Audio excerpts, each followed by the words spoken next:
Here's your current events for October 2nd, 2019. If you're watching this on BitChute or YouTube, you guys are a day late. All the links to where you can find me and the show are located in the description box below. All right, first breaking news this morning as the waiting room was playing. WTO, or the World Trade Organization, clears Trump to impose tariffs on $7.5 billion with a B in EU goods. A World Trade Organization arbitration decision on Wednesday will allow President Trump to impose tariffs on up to $7.5 billion in European products, laying the groundwork for a sharp escalation in trade tensions between the U.S. and the EU. The decision will allow Trump to target crucial European agriculture exports with tariffs. Top EU officials have pledged to retaliate with their own tariffs on U.S. products, which may increase the deepening economic damage of Trump's trade battles. The WTO's ruling Wednesday settles a 2004 case in which the U.S. accused the EU of providing unfair subsidies to Airbus, the continent's top aerospace company. A WTO panel ruled in favor of the U.S. in 2011, and an arbitrator announced the approved level of retaliation Wednesday. All right. Let's see. Where am I? While Trump has long complained about the effectiveness of the WTO, the regulator's Wednesday decision gives the president a powerful but risky weapon in his trade dispute with Europe.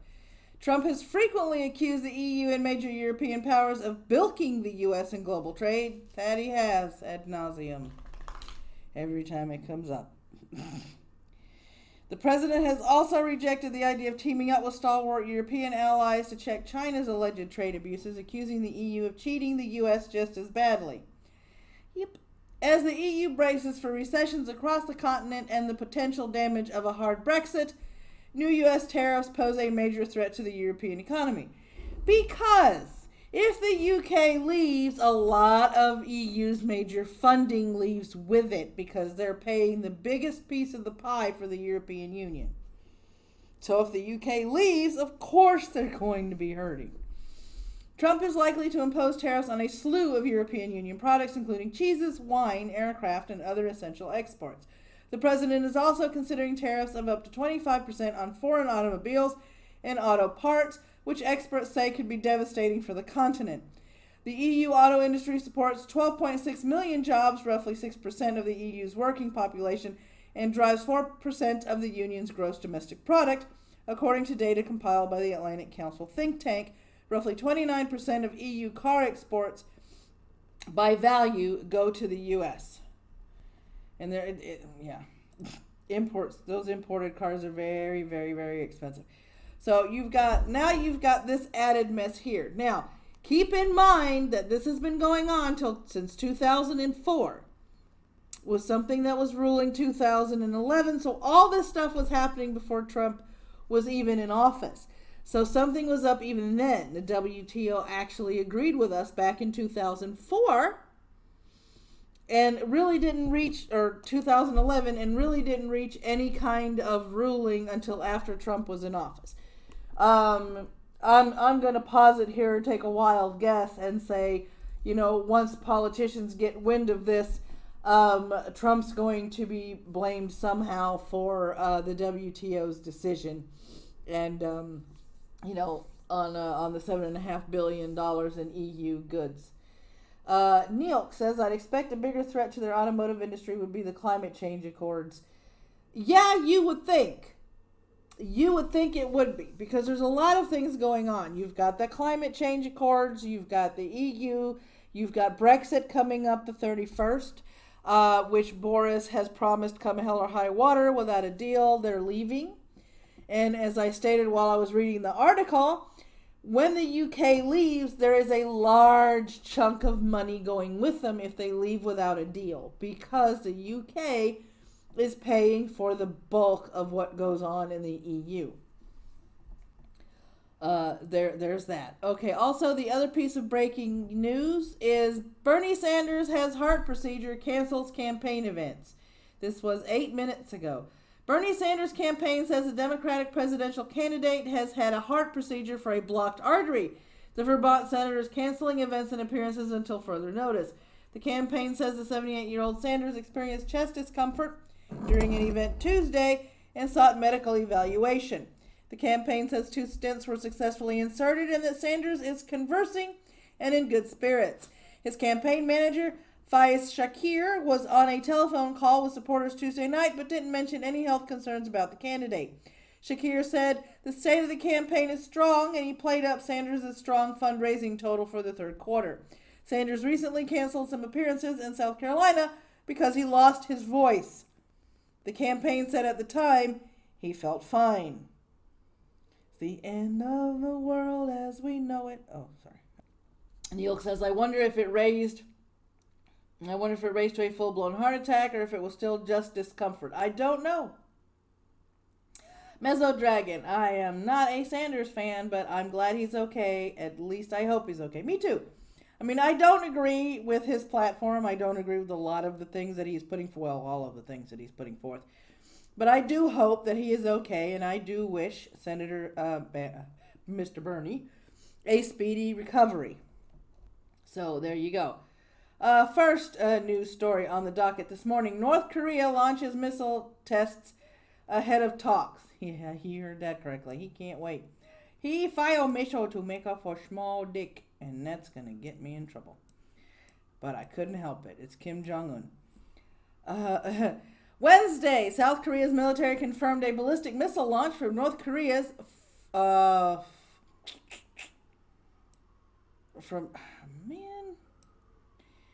North Korean's Wonsan military base off the East Coast. See, this is why I need an editor.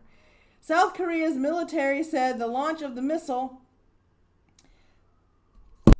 South Korea's military reported it flying the distance of 450 kilometers or 280 miles and had an altitude of 910 kilometers, 565 miles. It is suspected to be a Pukguk Song-class missile that could have launched from a submarine. SK officials would not officially confirm if the missile was actually launched from the submarine. It is all asserted the missile broke into 2 parts before falling. That should be also asserted. Whatever. Japanese Prime Minister Shinzo Abe protested the launch, claiming that one of those parts of the missile landed in Japan's exclusive economic zone, which is a violation of United Nations Security Council resolutions. The actual splashdown location of the missile has not been confirmed. The test comes before talks are supposed to resume between the United States and North Korea on Saturday, October 5th. Yeah, that happened. He can't wait to fire them things off, I guess. I got to fire Mitchell to make up for small dick. I am Kim Jong-un. I am leader of North Korea. I fire Mitchell to make up for small dick. Can't help it. Gotta do it. Washington State, lethal wolf removal simply unacceptable. Washington Governor Jay Inslee penned a letter to the state's Department of Fish and Wildlife in regards to the killing of wolves in the state by cattle ranchers. Governor Inslee said this problem has reached simply unacceptable levels. This letter is a direct response to the predation of livestock, which involved 4 wolf killings from the profanity pack in August after a judge from the King County Superior Court ordered a halt to the lethal removal. In the 1930s, Washington saw the eradication of wolves from their state at the request of the livestock industry. Canis lupus has begun to make its way into the state in the past decade. Hozomeen Mountain had an establishment of a den in the Ross Lake National Recreation Area. Since the recrossing into the Washington state border, the wolf population has seen an increase. Its numbers are now estimated to be 126 animals with 27 packs and 15 breeding pairs. A pack has even made a home west of the Cascade Crest in Dios Bud Creek.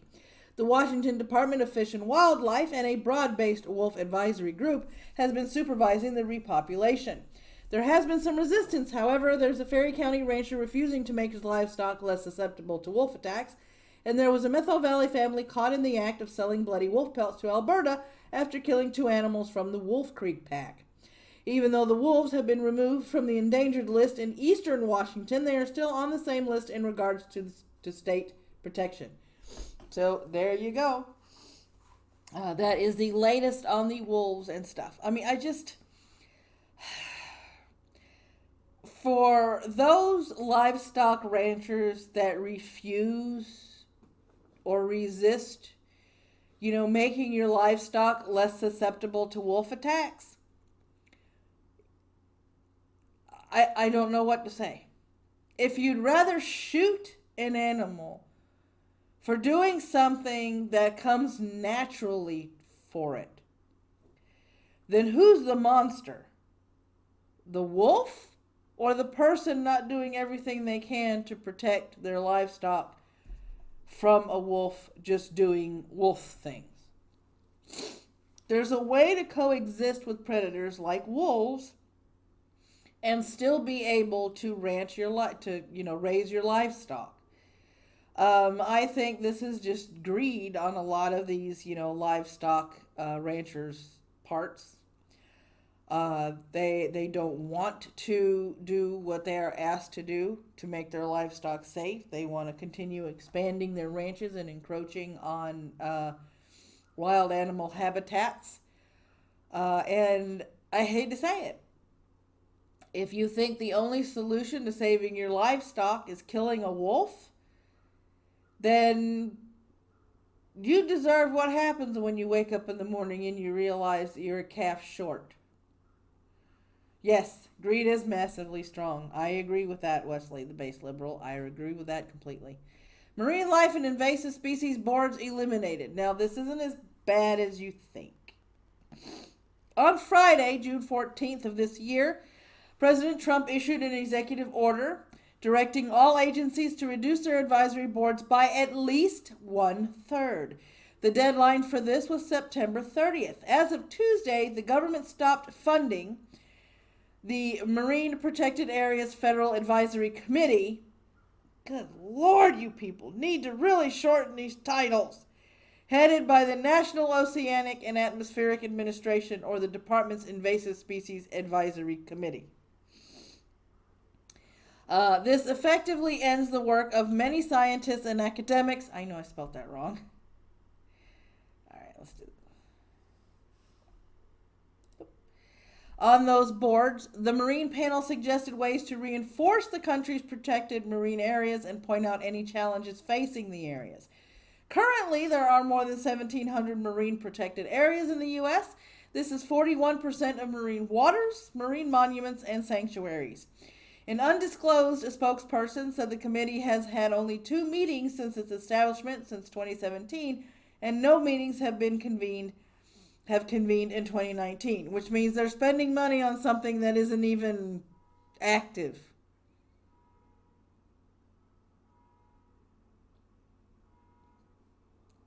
So, in my opinion, if you were established in 2017, and between 2017 and 2019, you've only convened twice, you're wasting taxpayer money by even having this committee.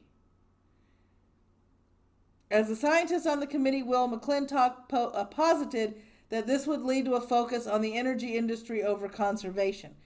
To me, the thing that is lost is having a balanced perspective on how ocean resources are used and protected. A committee like this is not interested in supporting one of 2 sectors like oil and gas or fisheries. We are interested in supporting all sectors in finding a way to protect and use ocean resources, McClintock was quoted as saying. The National Invasive Species Council told its committee members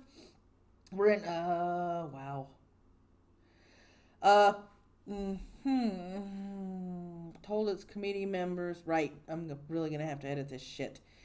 The National Invasive Species Council told its committee members that the committee would be ending, or it was going to be, no, that's not going to work either. Well, anyway, the National Invasive Species Council told its members that the committee was going to be cut in half. The council's job is overseeing the prevention of illegal imports at ports of entry of invasive species to the United States. Many committee members speculated their recommendations were not liked by other agencies, with their reports often overlapping with the U.S. Department of Agriculture. In other words, they're a redundancy. One of the many jobs of the USDA is supervising food imports at these ports of entry. The committee members wrote, current efforts to prevent the importation, establishment, expansion, and impact of invasive species are insufficient to protect the United States from a continuous stream of invasive species ranging from pathogens, bacteria, plants, and animals. The USDA's belief is that the input from the committee can be done by other methods. Okay, so you just told me, Mr. Committee Member, okay, that efforts are insufficient. So does that mean you weren't working hard enough? Does that mean you weren't being an effective committee and whispering in the USDA and other committees' ears in order to, put more stringent regulations on things coming into the country that could be invasive? Are you trying to say that your committee was ineffectual, therefore justifying the fact that the committee is going to be cut in half?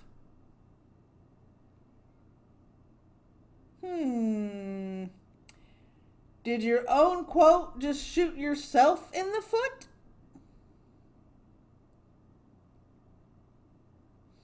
Things that make you go,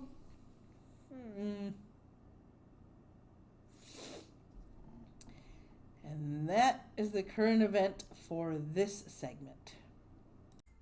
And that's another video down. If you liked it, there's this. If you didn't like it, there's that. There's a subscribe button if you haven't subscribed yet. If you're not sure, there's more content you can watch before you make that all-powerful decision of clicking the red bell and making it go dark. There's also a bell that's just about as fickle as a pregnant woman in a candy aisle when she's got a craving or she's hungry. And because it only works whenever it feels like it. But the bell's there. In the description below is all the ways that you can support this channel, as well as links to blogs and other channels and so on and so forth. So, until next time, guys, take care of yourself.